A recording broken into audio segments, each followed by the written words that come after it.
about sustainability, digital innovation, social entrepreneur, and climate advocate for a cleaner, better world. Welcome, Holger Holland, here in the show. Anabel, nice to be here. You started out the song We Are Warriors, and I think it couldn't be more actual than ever. Having a kind of anthem for resilience, strength, and unity in the face of adversity, but also celebrating courage of those who keep fighting despite hardships, emphasizing that true warriors stand strong. Is it something special which you combine with listening to the song? Yeah, there are a lot of stories, not only, or yeah, mainly maybe the time of COVID, because everybody knows that time and it was important, or it was a main impact of everybody of us, and it shows these times showed how important it is, how important everybody is, and that we can, Mhm. if we unite, that we can, yeah, change big things and that we can handle big things. And this it was only the COVID time, and we are in the same in the moment. So we need the warriors, and this is the motivation in that song that we exactly need everybody. I mean, I really love working together with you because of this, not only because of this attitude you have, that fighting is not something against, fighting is something for. And we bring all people together, and it's this togetherness which is always full of hope when I think about you and the things you do with World Cleanup Day and everything further. Were there aspects in your childhood which shaped your passion for activism, for environmental activism, but also for your love for people? Yeah, it starts earlier. Maybe I start with my growing up, and I growing up as a child in a low mountain region. I was surrounded by nature from an early age, Mhm. and forest, the clear streams, and diverse wildlife shaped my childhood and awakened in me a deep connection to the environment, to the nature. I remember countless hours spent outdoors, whether exploring the forests and or observing animals. All these things, this immediate Right. proximity to nature, made me aware in a really early stage of my life.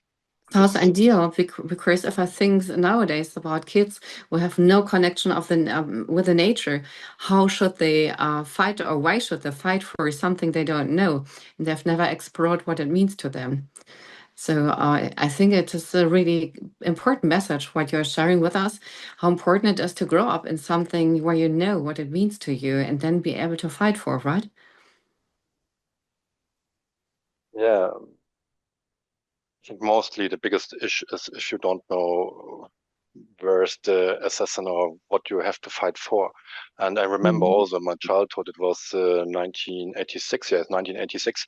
And we have the nuclear explosion in Chernobyl, the Chernobyl disaster. Yeah. It shocked the world, not only the world, it's around 1,000 kilometers away from where I live. And yeah, the effects were felt even here.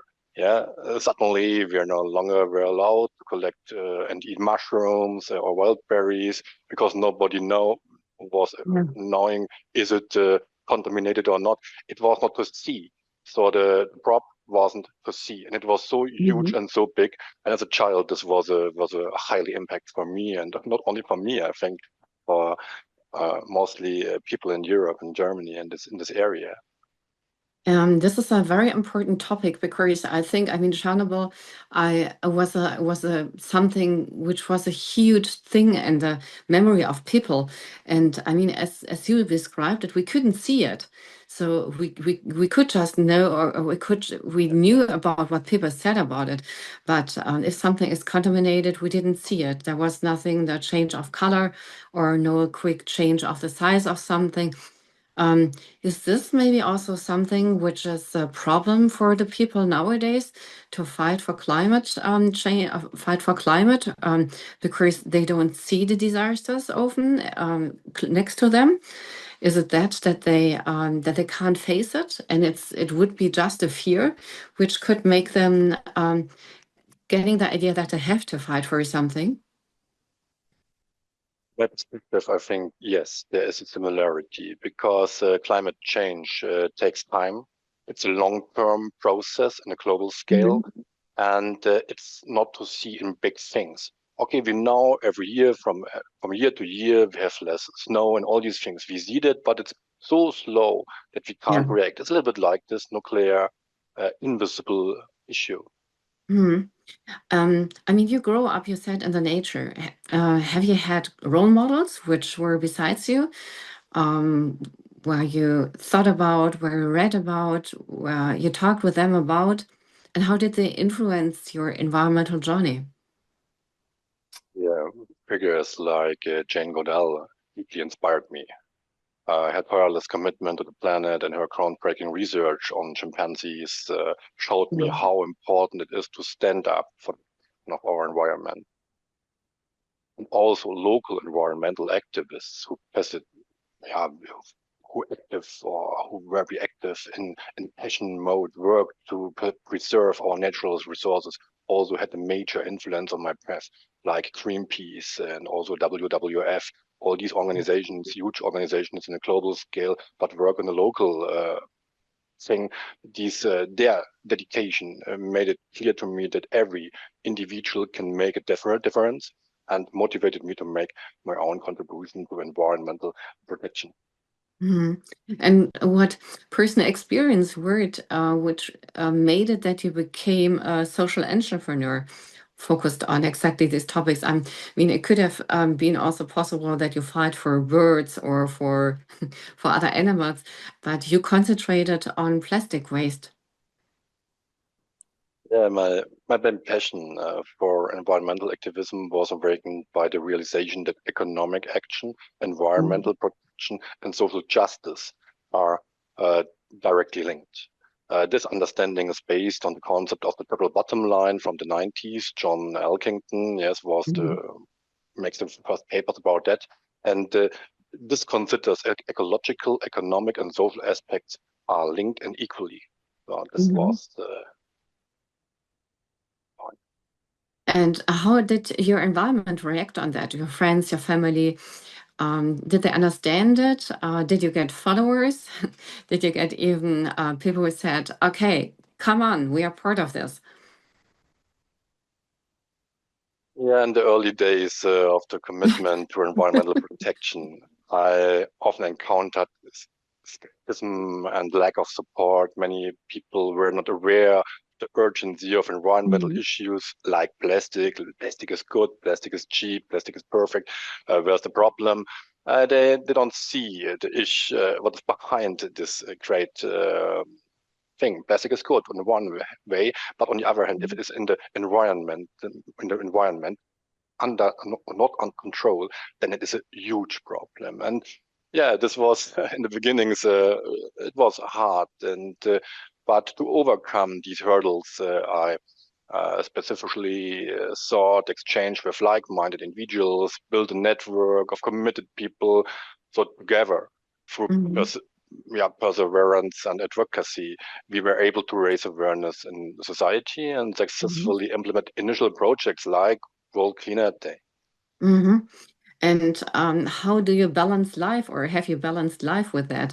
Because high involvement in these topics means sometimes that you forget about private things or other things. Because when you are so committed, I know it by myself, then it's sometimes hard to say, okay, now it's stopped because of eating, of sleeping, of doing other things, because we want to save the world.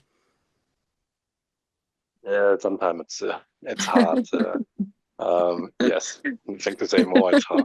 But yes, as an environmental activist, I experience that profession and vocation are increasingly merging.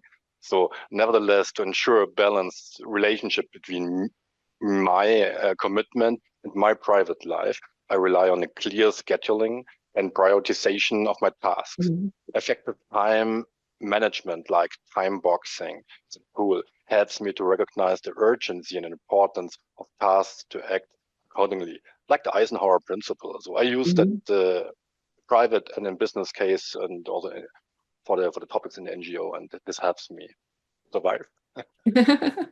And do you have any hacks you can share with us? How you keep your time management, how you keep yourself fresh and vital? Yeah. Uh, Talk about time boxing. Time boxing is really important.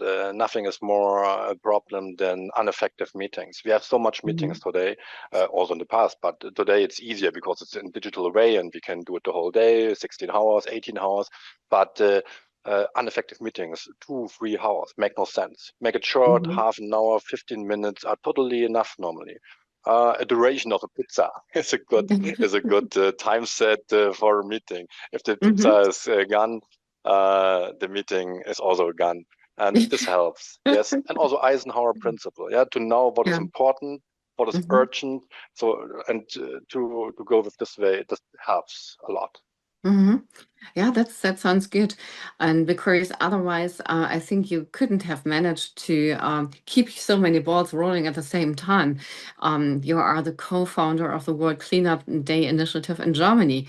What motivated you into doing this, and what struggles, obstacles, but also things were on this way? Yeah, the vision was the issue. The vision of mobilizing people worldwide for a cleaner environment inspired me to establish World Cleanup Day here in Germany as part of a global movement. Hmm. I wanted to send a strong message against environmental pollution and raise awareness about the importance of cleanliness and resource conservation. That was the main thing behind. And can you share a memorable experience from organizing a cleanup event? Because I know it can be very challenging, but also emotional. Yeah.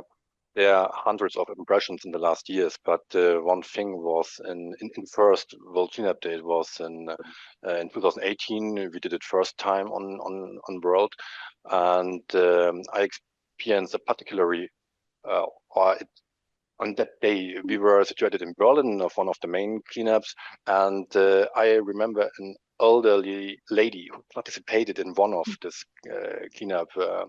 It was Hasenheide. I really know Hmm. in the moment.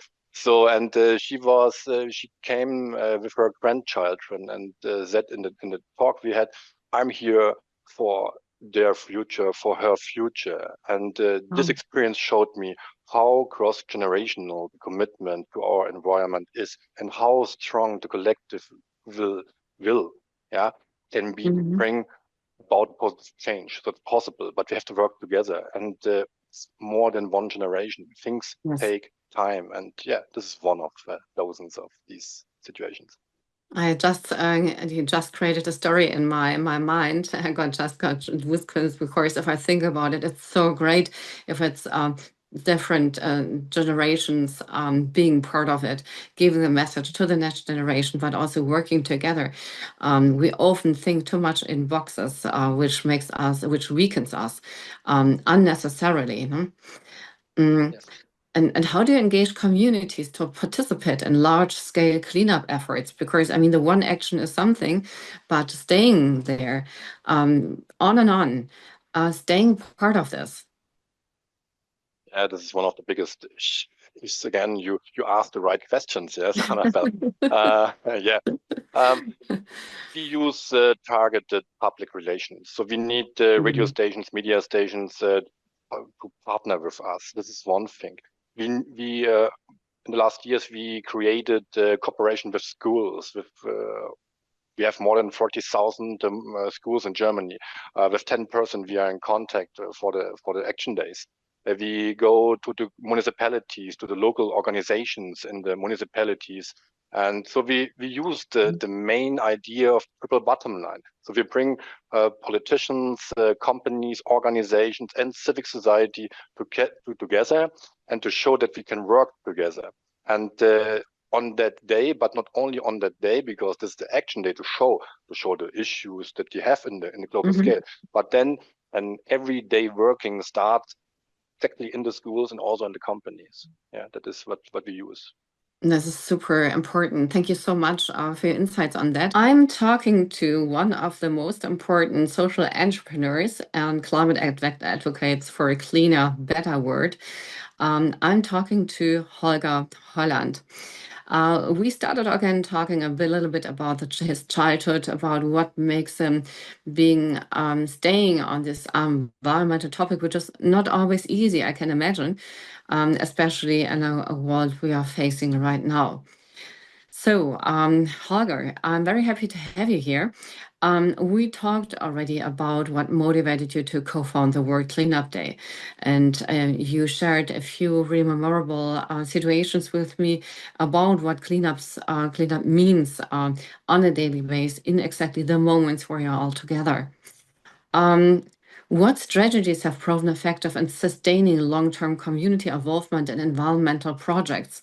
What are your strategies there? You started talking about schools and how you bring it into schools. Is there something else you would like to mention? Yeah, one of the main things are involving the community in decision-making processes in the local community is really important. Continuous educational opportunities is the second one. So um, municipalities can do that, schools can do that, and also companies can do that. It's important that we not only educate our children, we have also to educate our employees. It's the same, so everybody has to do to work in that, and we have to visible show also visible results. It's important to foster long-term engagement. Yeah, people want to see itself, and they want to see that something changes. And this is one of the main issues because climate change and all these topics and sustainability is long-term orientated, multi-generations. So we talk about 25, 50, 100, more than 100 years. If you look in the forest, we talk about one forest, 200, 300 years. This is what sustainability is. And this is really hard to understand for the people, but the people want to see itself. And this is what we try to realize. Yeah, I mean, we know that we are living in a world which is not easy, where people often like to see results just with a snip, and where they want to see also measuring numbers to get something into their brain, what emotion should tell them right now. How do you measure the impact of cleanup initiatives on local environments, or do you measure them? Yeah. You can't only manage what you can measure, also something like that. And it's exactly also here in these sustainability topic. So Yeah. through regular audits, also brand audits. So we do brand audits. We look into the trash, into the waste, and see it's a Coca-Cola plastic bottle Wow. again. So we know who are the companies who are mainly yeah, in the process, in the problem process, and then we can go Mm. again in communication with these organizations and see how we can change. Hopefully, how we can change it in the future. So audits are really important to see what kind of trash is on the street, is in the river, is in the ocean, and yes, mostly more than 50% is plastic. This is a big issue. What we have, what we see, and it's not only micro and nanoplastic because we find the big things. And later, the main problem, the small things happen from that stuff. So this is really important. The feedback, the communication, talk to people, not only face to face, also by yeah, by digitized ways. So we used social media, we use all these communication platforms to communicate, to see what happened, and so we can realize that on World Cleanup Day and also Mm. later and earlier, no problem. But on these days, we start at 10 o'clock in New Zealand. We see that in internet. It's possible through these platforms. And then after 10 hours, we are in Germany and then after 24 hours, the cleanup wave ends on Hawaii. So, and social media and internet, all these things make it possible that we can make it visible how these huge impact can be. Wow. Yeah. Yeah, I think this is super important that you make it visible and emotional also, that the people know I'm a part of something. And it's not just the numbers, but you mentioned Coca-Cola.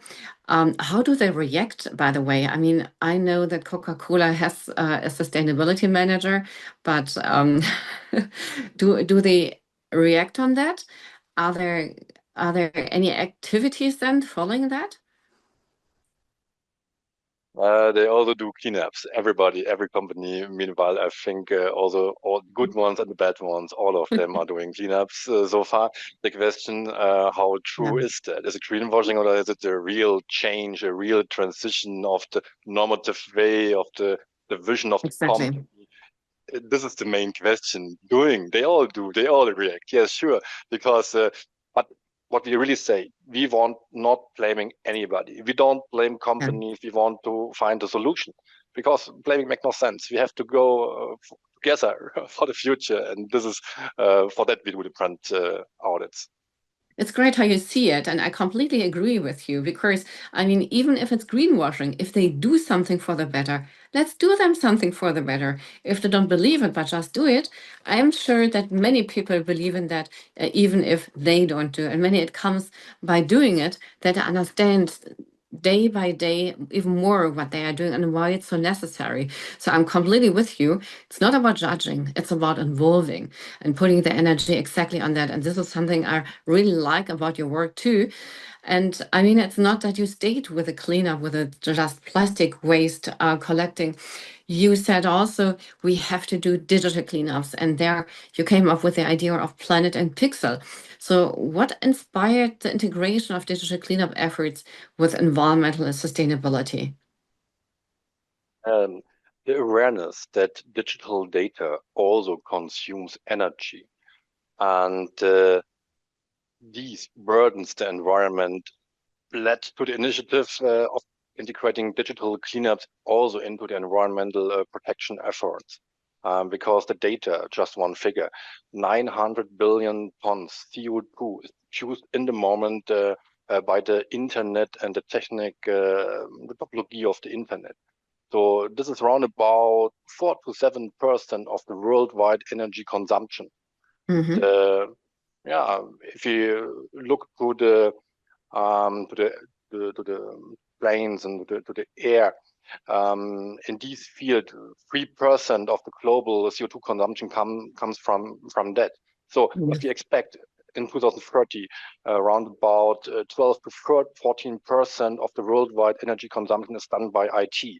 And so we have to be aware about that. So the cloud is not in the sky and the cloud is in the real topology in the world.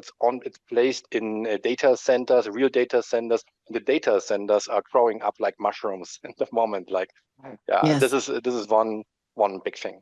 absolutely. And can you explain the concept behind Planet and Pixels projects? So Yeah, what? Planet Pixels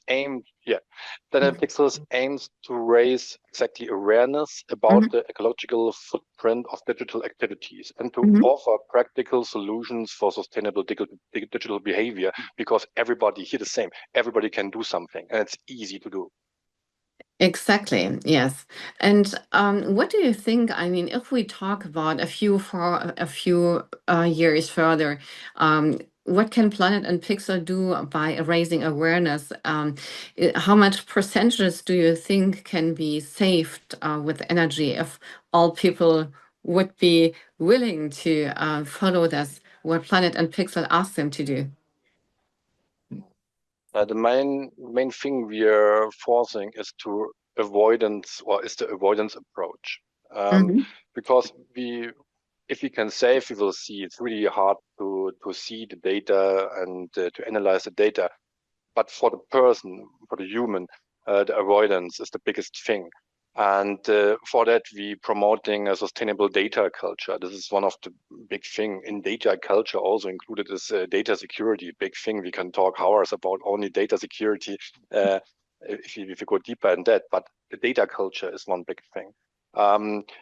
It is Hmm. that we focusing on relevant data. We know it's actual from IBM and also Fujitsu says that 20% of our data is business critical. That means that 80% is partly waste. Yeah, we have Yeah. it's called rot data. 40% is rot data. It's redundant, obsolete, and trivial data. Then we have 50% of our whole data structure in the moment is dark data. It's still there, but we don't know where and why and for what. And this is we have to avoid not to clean, not to delay. It's not an opportunity. we can do that with double pictures or double videos or redundant things, then that's okay. But normally we have to avoid. It's like the plastic bottle. We have to avoid the plastic bottle comes to the ocean, and then the problem is solved. And here is exactly in the digital Yeah. world is the same. Yeah, absolutely. It might be that some listeners, hopefully, like to follow that and do something and would like to contribute to digital sustainability in their daily lives. Do you have maybe 3 or 4 or 5 tips for them, what they could do if they want to start right now? Information and education. So maybe we start with the 5 minute rule. The 5 minute rule suggests that tasks can be completed within 5 minutes. Should be done immediately to increase efficiency and avoid procrastination. In connection with the Kaizen philosophy, everybody can Google it, but this focuses on continuous improvement through small, consistent steps. Individuals can contribute significant to digital sustainability through daily 5 minute actions. And in these 5 minute actions, make a easy digital detox. Put your phone in flight mode, 5 minutes every day. 5 minutes the next day, look in your email account and make your email entrance clean. Or go look how many newsletters you got, click some of them off and go off. So you reduce the daily load of communication, and this saves, on the one hand, energy, and it's also good for you. Yeah. It's against stress. It makes your Especially, stress level much easier and much better in that case. Resilience is the big thing, the big topic in that. Because we have too much communication. Also, we have to reduce the communication wave that we got every day. absolutely. So digital sustainability is also digital detox in one way. And people can do 2 things, and one for the good for themselves, but also for the environment, right? Absolutely, totally agree. Yes. When we talked about We Create Future, the book, which is now getting to be in our hand, holding our hands in a few weeks, what inspired you to join this book project, and what message do you hope to convey with it? Yeah, that's a really great project, and the participation was inspired by the opportunity to present concrete solutions for a sustainable future together with other visionaries and doers. Right, yeah. I mean, it is, I think, for me, it's also this book something we hold in our hand, we can give it to somebody else, read it, take the message, live the message, right? So it's something which is easy to grab. It's different to look around. There could be something contaminated by Chernobyl, which you can't see, which you can't grab, where you don't have a real storytelling about. With a book, we transport storytelling, right? Absolutely. Yeah. It's so it shows that every individual has the ability to and the responsibility to actively contribute to creating a better world. But you need how you can find these information set. And so you need, by the end of the day, you need role models, best practice. We have to learn from each other. We have not to design or redesign the real year by year and by company. We have to work together. Exactly, I'm back in the triple bottom line. This is how it works. And if we can challenge that, and if we can find a way over the levels, from the politicians to the civic society and with the companies, to find a workload, then we have really the chance for transition.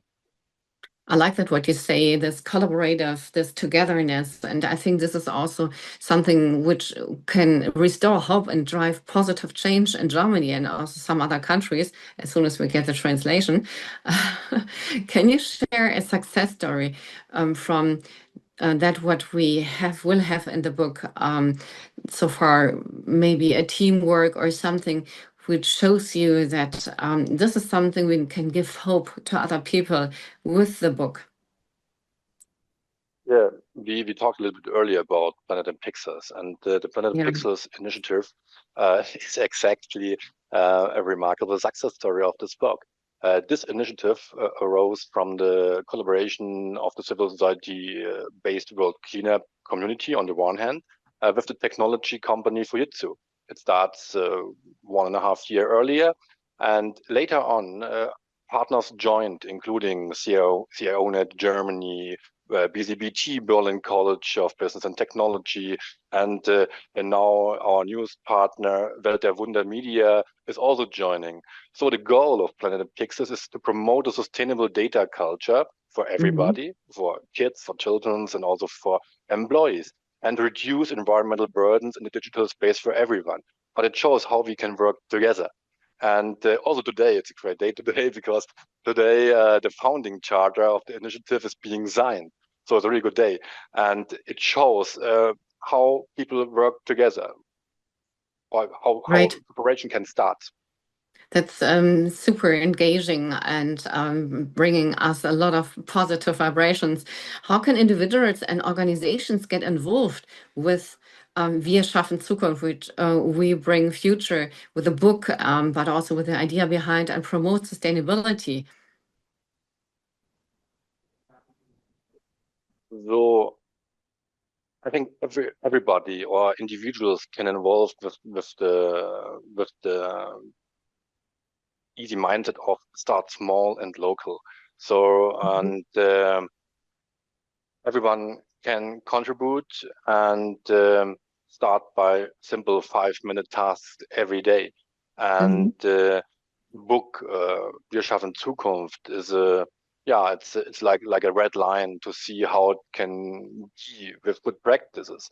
The book stands for not only the book, but also the platform behind the book, because the platform is also created in the moment. And the platform is the opportunity for individuals and but also for organizations to join, work together, show examples. Others individuals can see how others are doing that, got be motivated and start small own local action. And yeah, by the end of the day, think global, act local. This is the main thing behind that. Thank you so much. Thank you for this engaging discussion and for inspiring insights. I wish that many listeners got now the idea that they should take part at the World Cleanup Day, but also in every small action in their daily life. And I'm looking very much forward to our ongoing exchange and our common projects and the impact we will continue to make together. Thank you, Holger. Thank you, Annabelle. Thank you.